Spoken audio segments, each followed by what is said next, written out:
The rains had begun. The nights were clamorous with downpours, and malaria troubled the villages. On the 9th of September 1976, a woman named Sembo Ndobe arrived at the maternity ward of the hospital at the Yambuku Catholic Mission, a remote outpost in Zaire, situated some 50 miles north of the Congo River in a district of Equateur Province called Bumba Zone. Ms. Ndobe had a high fever, and she was in labor. The Yambuku Mission Hospital was a collection of one-story pavilions joined by covered walkways, sitting amid African oil palms and tropical vegetation. The buildings were made of brown bricks and had open porticos running along their sides. The maternity ward was a modest pavilion with a room that contained 19 beds. A metal birthing table, dented and worn, stood at one end of the ward near a chalkboard where the staff wrote announcements of births. 3 Congolese midwives worked in the ward, along with a Belgian nun named Sister Beata. Sister Beata was a middle-aged woman with smooth, dark hair, which she wore pulled back tightly under a white head covering, and she had an earthy, warm manner. Her given name was Jean Vertomen, and she came from Flanders. In addition to her head covering, Sister Beata typically wore a short-sleeved white blouse and a white skirt. Sometimes, though, either for fun or for practicality, she would wear a long African skirt printed with a bold design. When she worked in the maternity ward, she covered her habit with a cotton surgical gown. She did not wear rubber gloves. Possibly she may have liked the sensation of close contact with babies and their mothers. Now she examined Ms. Ndobe.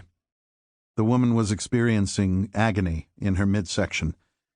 There was a strange look on Ms. Ndobe's face, a blank, vacant, dazed expression, as if she wasn't all there.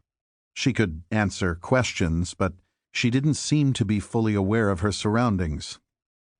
The whites of her eyes were inflamed and bright red, and the whites glistened with a film of blood covering the surface of the eyeball.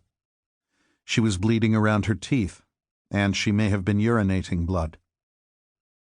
This was nothing very unusual. It looked like a typical case of adult cerebral malaria, or malaria of the brain, a disease which is sometimes called blackwater fever. Blackwater fever causes patients to bleed into their eyeballs, to urinate brown or black blood, and to have hemorrhages from other openings of the body. And it causes brain damage, coma, and death. Sister Beata didn't waste any time trying to diagnose the woman's malady. Her goal was to deliver the woman's child and try to save 2 lives. She helped Ms. Ndobe raise and bend her legs, and she inserted her bare hand into the birth canal and checked the dilation of the cervix. She withdrew her hand and saw that her hand and forearm were covered with blood. Ms. Ndobe was hemorrhaging from her womb, and so this seemed to be a troubled birth or a spontaneous miscarriage.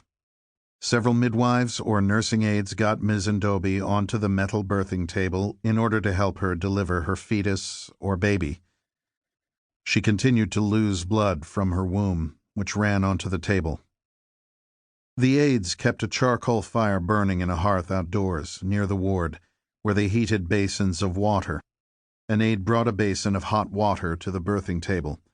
They dipped a clean towel in the water and placed it around Ms. Ndobe's birth opening, to soften her skin and help ease the seeming agony of her contractions. They also used the towel to mop up the blood that was coming from her birth canal. They rinsed the towel in the basin to get the blood out of it, got it saturated with fresh, hot water, and they gently placed the towel back around the birth opening. They also used the towel to mop blood from the woman's thighs. When the time was right, Sister Beata brought out the child. It was stillborn and covered in blood. When she saw that the child was dead, Sister Beata might have crossed herself and offered a prayer. The placenta, a mushroom-shaped organ, was a mass of red tissue pressurized with swollen bubbles of hemorrhage.